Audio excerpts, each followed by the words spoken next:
बाघ दिखाप करे क्या? उन्हें लाइसेंस दिखाया कि मेरे पास बंदूक का लाइसेंस है। इन लोगों ने ईडी का धन्यवाद करना चाहिए कि ईडी के कारण ये लोग एक मंच पे आए हैं। The rise and decline of India's Congress party,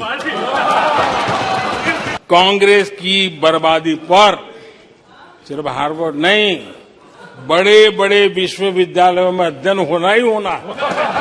Bharat इतना मजबूत हो गया है कि दूसरे देशों को दबकाकर फैसले करवा रहा है।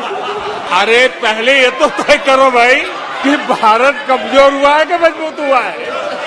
आज पूरे विश्व में भारत को लेकर के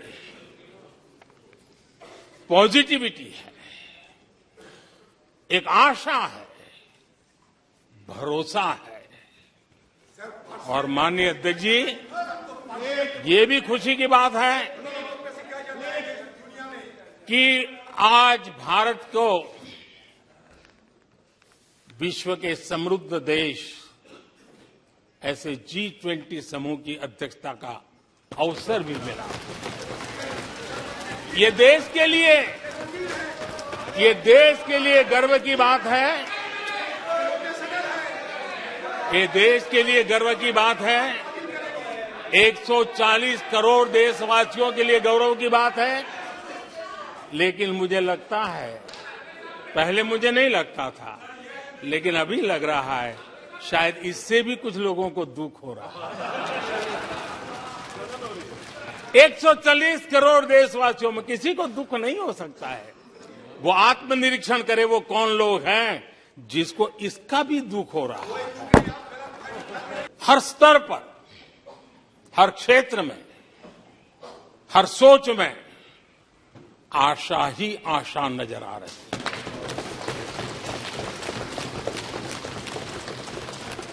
एक विश्वास से भरा हुआ देश है,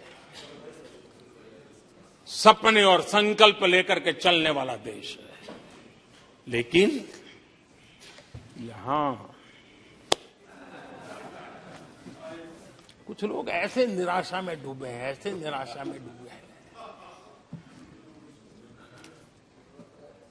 काका हाथरसी ने एक बड़ी मजेदार बात कही थी।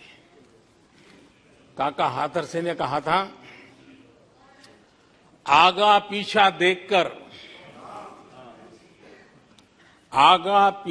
देखकर क्यों होते गमगीन, जैसी जिसकी भावना वैसा दिखे सीन।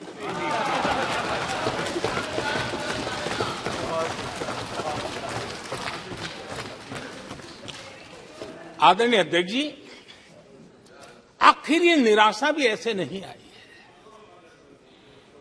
इसके पीछे कारण है। एक तो जनता का हुक्म, बार बार हुक्म, लेकिन साथ साथ इस निराशा के पीछे जो अंतर मन में पड़ी हुई चीज है, जो चैन से सोने नहीं देती है, और क्या है? पिछले 10 साल में 2014 के पहले 2004 से 14 भारत की अर्थव्यवस्था खस्ता हाल हो गई। निराशा नहीं होगी तो क्या होगा? 10 साल में महंगाई डबल डिजिट रही,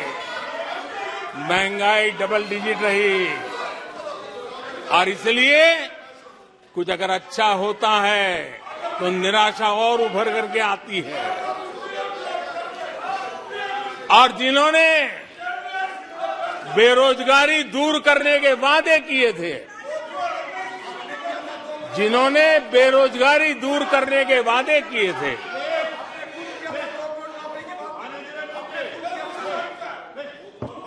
माननीय अध्यक्ष जी, एक बार जंगल में 2 नौजवान शिकार करने के लिए गए। और वो गाड़ी में अपनी बंदूक नीचे उतार करके थोड़ा टहलने लगे। उन्होंने सोचा कि थोड़ा अभी आगे चलना है तो थोड़ा जरा हाथ पैर ठीक कर ले, लेकिन गए थे तो बाघ का शिकार करने के लिए, और उन्होंने देखा आगे जाएंगे तो बाघ मिलेगा। लेकिन हुआ ये कि वहीं पर बाघ दिखाई दिया। अभी नीचे उतरे थे, अपनी गाड़ी में बंदूक वहीं पड़ी थी। बाघ दिखा, करे क्या? तो उन्हें लाइसेंस दिखाया कि मेरे पास बंदूक का लाइसेंस है। इन्होंने भी बेरोजगारी दूर करने के नाम पर एक कानून दिखाया, वो कानून बना दिया है। अरे देखो, कानून बना दिया है। थैंक यू शशि जी।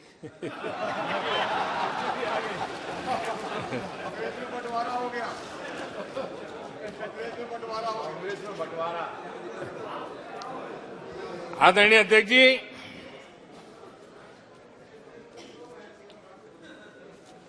लोकतंत्र में आलोचना का बहुत महत्व मैं मानता हूं, और मैं हमेशा मानता हूं कि भारत जो कि मदर ऑफ डेमोक्रेसी है, सदियों से हमारे यहां लोकतंत्र हमारी रगों में पनपा हुआ है। और इसलिए मैं हमेशा मानता हूं कि आलोचना एक प्रकार से लोकतंत्र की मजबूती के लिए, लोकतंत्र के संवर्धन के लिए, लोकतंत्र के स्पिरिट के लिए आलोचना एक शुद्धि यज्ञ है। उस रूप में हम आलोचना को देखने वाले हैं। लेकिन दुर्भाग्य से बहुत दिनों से मैं इंतजार कर रहा हूं, कोई तो मेहनत करके आएगा, कोई तो एनालिसिस करके कोई आलोचना करेगा ताकि देश को कुछ लाभ हो। लेकिन 9 साल आलोचना ने आरोपों में गंवा दिए जिन्होंने, सिवाय आरोप, गाली गलौज, कुछ भी बोल दो, इसके सिवाय कुछ नहीं किया। गलत आरोप। और हाल ये चुनाव हार जाओ, ईवीएम खराब, दे दो गाली। चुनाव हार जाओ, चुनाव आयोग को गाली दे दो। क्या तरीका है? अगर कोर्ट में फैसला पक्ष में नहीं आया तो सुप्रीम कोर्ट को गाली दे दो, उसकी आलोचना कर दो। अगर भ्रष्टाचार की जांच हो रही है, अगर भ्रष्टाचार की जांच हो रही है,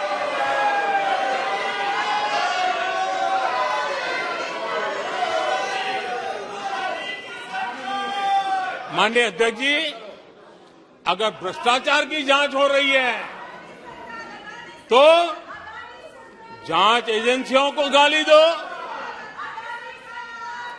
अगर सेना पराक्रम करे, सेना अपना शौर्य दिखाए और वो नैरेटिव देश के जन जन के अंदर एक नया विश्वास पैदा करे, तो सेना की आलोचना करो, सेना को गाली दो, सेना पर आरोप करो। कभी आर्थिक देश की प्रगति की खबरें आए, आर्थिक प्रगति की चर्चा हो, विश्व के सारे संस्थान भारत के आर्थिक गौरवगान करे, तो यहां से निकलो, आरबीआई को गाली दो, भारत के आर्थिक संस्थानों को गाली दो। और मैंने देखा कि बहुत सारे विपक्ष के लोग इस विषय में सुर मिला रहे थे। मिले मेरा तेरा सुर।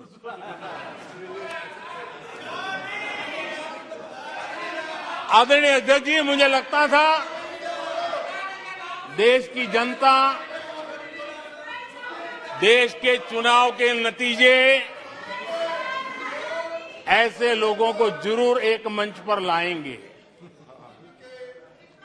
लेकिन वो तो हुआ नहीं। लेकिन इन लोगों ने ईडी का धन्यवाद करना चाहिए कि ईडी के कारण ये लोग एक मंच पे आए हैं। ईडी ने एक लोगों को एक बेंच पर ला दिया है।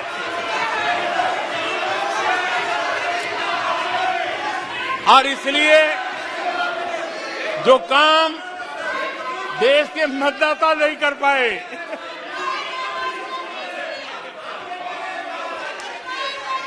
आदरणीय अध्यक्ष जी,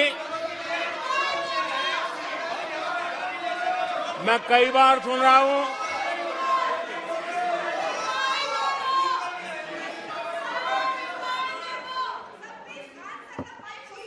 माननीय अध्यक्ष जी, मैं कई बार सुन रहा हूं यहां कुछ लोगों को हार्वर्ड स्टडी का बड़ा क्रेज है।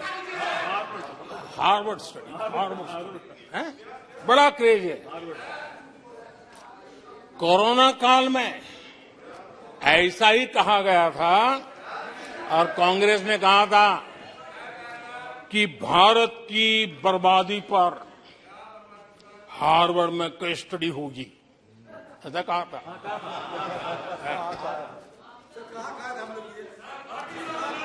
और कल फिर सदन में हार्वर्ड यूनिवर्सिटी में स्टडी की बात कल फिर हुई। लेकिन माननीय अध्यक्ष जी, बीते वर्षों में माननीय अध्यक्ष जी, बीते वर्षों में हार्वर्ड में एक बहुत बढ़िया स्टडी हुई है, बहुत इंपॉर्टेंट स्टडी हुई है। और उस स्टडी है, उसका टॉपिक क्या था मैं जरूर सदन को बताना चाहूंगा। और ये स्टडी हो चुकी है। स्टडी है the rise and decline of India's Congress party. ये स्टडी हो चुका है और मुझे विश्वास है अध्यक्ष जी, मुझे विश्वास है भविष्य में कांग्रेस की बर्बादी पर सिर्फ हार्वर्ड नहीं, बड़े बड़े विश्वविद्यालयों में अध्ययन होना ही होना है और डुबाने वाले लोगों पर भी होने वाला है। इस प्रकार के लोगों के लिए दुष्यंत कुमार ने बहुत बढ़िया बात कही और दुष्यंत कुमार ने जो कहा है बहुत फिट बैठता है। उन्होंने कहा है, तुम्हारे पांव के नीचे, तुम्हारे पांव के नीचे कोई जमीन नहीं, तुम्हारे पांव के नीचे कोई जमीन नहीं। कमाल ये है कि फिर भी तुम्हें यकीन नहीं।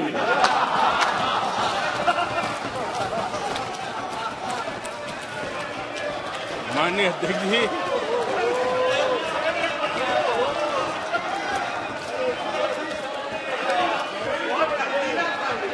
आदरणीय अध्यक्ष जी, सुनो फिर। आदरणीय अध्यक्ष जी, ये लोग बिना सर पैर की बातें करने के आदी होने के कारण उनको ये भी याद नहीं रहता है कि वो खुद का कितना कॉन्ट्राडिक्शन कहते हैं। कभी एक बात, कभी दूसरी बात, कभी एक तरफ, कभी दूसरी तरफ। हो सकता है वो आत्मचिंतन करके खुद के अंदर जो विरोधाभास है उसको भी तो ठीक करेंगे। अब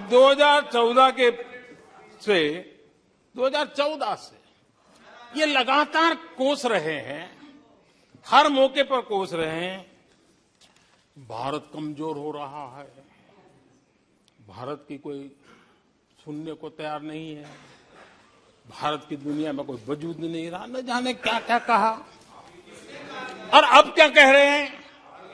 अब कह रहे हैं कि भारत इतना मजबूत हो गया है कि दूसरे देशों को दबकाकर फैसले करवा रहा है।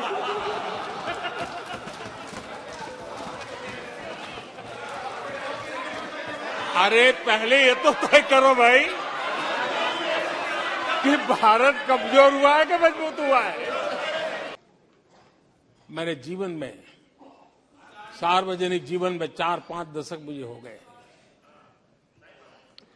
और मैं हिंदुस्तान के गांवों से गुजरा हुआ इंसान हूं। 4-5 दशक तक उसमें से एक लंबा कालखंड परिव्राजक के रूप में बिताया है। हर स्तर के परिवारों से बैठने उठने का, बात करने का अवसर मिला है और इसलिए भारत के हर भूभाग को, समाज की हर भावना से परिचित हूं और मैं इसके आधार पर कह सकता हूं और बड़े विश्वास से कह सकता हूं कि भारत का सामान्य मानवी पॉजिटिविटी से भरा हुआ है। सकारात्मकता उसके स्वभाव का, उसके संस्कार का हिस्सा है। भारतीय समाज नेगेटिविटी को सहन कर लेता है, स्वीकार नहीं करता। ये उसकी प्रकृति नहीं। भारतीय समुदाय का स्वभाव खुशमिजाज है, स्वप्नशील समाज है, सत्कर्म के रास्ते पर चलने वाला समाज है, सृजन कार्य से जुड़ा हुआ समाज है।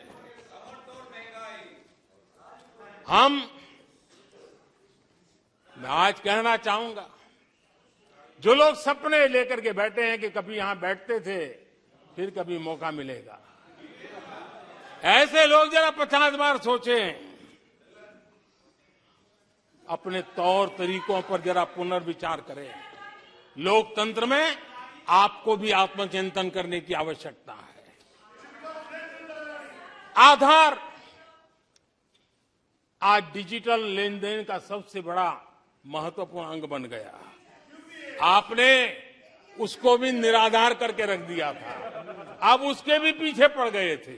उसको भी रोकने के लिए कोर्ट कचहरी तक को छोड़ा नहीं था। जीएसटी को न जाने क्या क्या कह दिया गया, पता नहीं, लेकिन आज हिंदुस्तान की अर्थव्यवस्था को और सामान्य मानवी को जीवन सुगम बनाने में जीएसटी ने एक बहुत बड़ी भूमिका अदा की। वो जमा एचएएल को कितनी गालियां दी गई, किस प्रकार से बड़े बड़े फोरम का मिसयूज किया गया।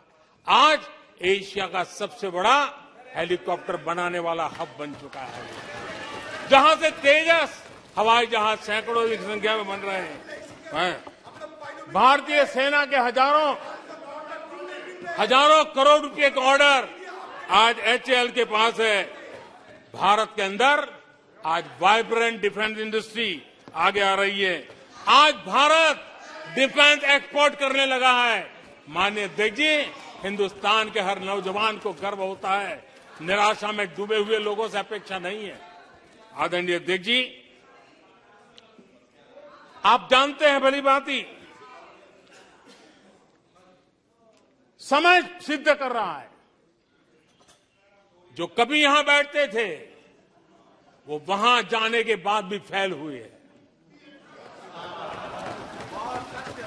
वहां जाने के बाद भी फेल हुए और देश पास होता जा रहा है, डिस्टिंक्शन पे जा रहा है। और इसलिए समय की मांग है कि आज निराशा में डूबे हुए लोग थोड़ा स्वस्थ मन रख के आत्मचिंतन करें। आदरणीय अध्यक्ष जी, यहां जम्मू कश्मीर की भी चर्चा हुई, जम्मू कश्मीर की भी चर्चा हुई, और जो अभी अभी जम्मू कश्मीर घूम करके आए, उन्होंने देखा होगा कितने आन बान शान के साथ आप जम्मू कश्मीर में जा सकते, घूम सकते, फिर सकते। आदरणीय अध्यक्ष जी, पिछली शताब्दी के उत्तरार्ध में, आदरणीय अध्यक्ष जी, पिछली शताब्दी के उत्तरार्ध में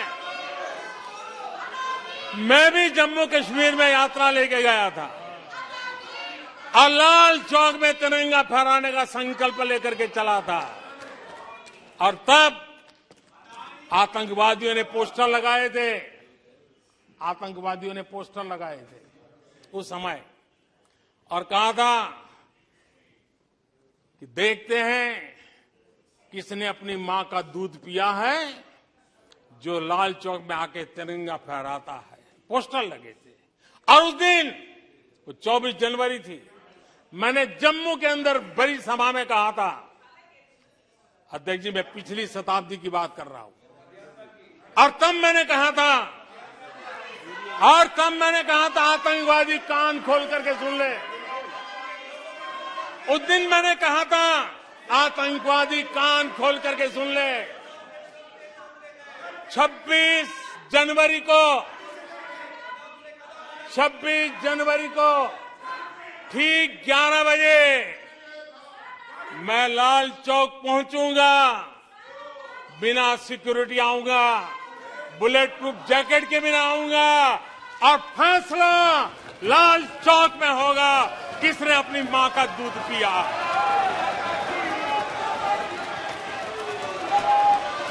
वो समय था माननीय अध्यक्ष जी। और जब श्रीनगर के लाल चौक में तिरंगा फहराया, उसके बाद मैंने मीडिया के लोग पूछने लगे, मैंने कहा था कि आमतौर पर तो 15 अगस्त और 26 जनवरी को जब भारत का तिरंगा लहराता है तो भारत के आयुध, भारत के बारूद सलामी देते हैं, आवाज करके देते हैं। मैंने कहा आज जब मैं लाल चौक के अंदर तिरंगा फहरा हूं, दुश्मन देश का बारूद भी सलामी कर रहा है, गोलियां चला रहा था, बंदूकें बम फोड़ रहा था। आदरणीय अध्यक्ष जी, उसी समय अखबारों में खबर आई थी कि क्योंकि लोग टीवी में चमकने की कोशिश में लगे थे, लेकिन उसी समय श्रीनगर के अंदर दशकों बाद थिएटर हाउसफुल चल रहे थे,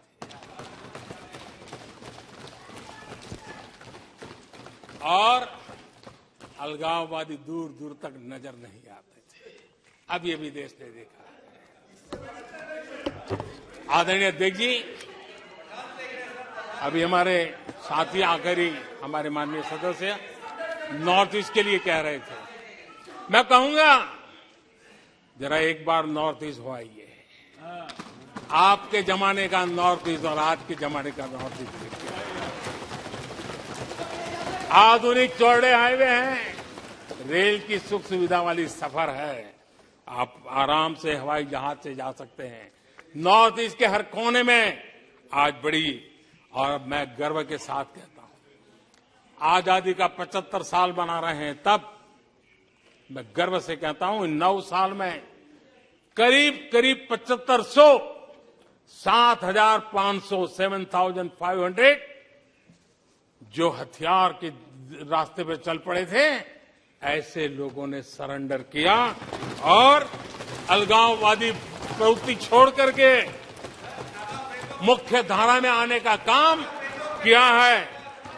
आदरणीय अध्यक्ष जी, आज त्रिपुरा में लाखों परिवारों को पक्का घर मिला है, उसकी खुशी में मुझे शरीक होने का अवसर मिला। जब मैंने त्रिपुरा में हीरा योजना की बात कही थी, तब मैंने कहा था हाईवे, हाईवे, रेलवे और एयरवे,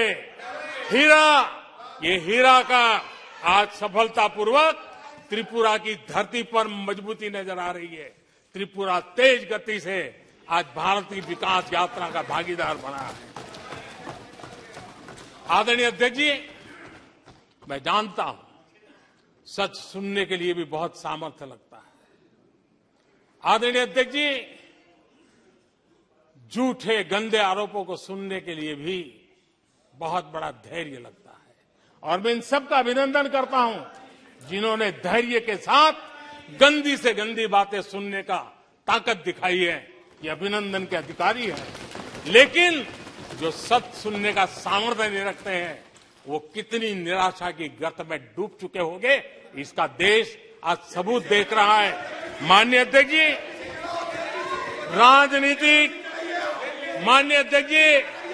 राजनीतिक मतभेद हो सकते हैं, विचारधाराओं में मतभेद हो सकते हैं, लेकिन ये देश अजरा अमर है। आओ हम चल पड़े 2047 आजादी के 100 साल मनाएंगे, एक विकसित भारत बना के रहेंगे, एक सपना लेकर के चले, एक संकल्प लेकर के चले, पूरे सामर्थ्य के साथ चले। और जो लोग बार बार गांधी के नाम पर रोटी खींचना चाहते, उनको मैं कहना चाहता हूं, एक बार गांधी को पढ़ ले, एक बार महात्मा गांधी को पढ़े। महात्मा गांधी ने कहा था, अगर आप अपने कर्तव्यों को पालन करोगे तो दूसरे के अधिकारों की रक्षा उसमें निहित है। आज कर्तव्य और अधिकार के बीच में भी लड़ाई देख रहे हैं। ऐसी नासमझी शायद देश ने पहली बार देखी होगी। और इसलिए माननीय अध्यक्ष जी, मैं फिर एक बार आदरणीय राष्ट्रपति जी को अभिनंदन करता हूं, राष्ट्रपति जी का धन्यवाद करता हूं। और देश आज यहां से एक नए उमंग, नए विश्वास, नए संकल्प के साथ चल पड़ा है।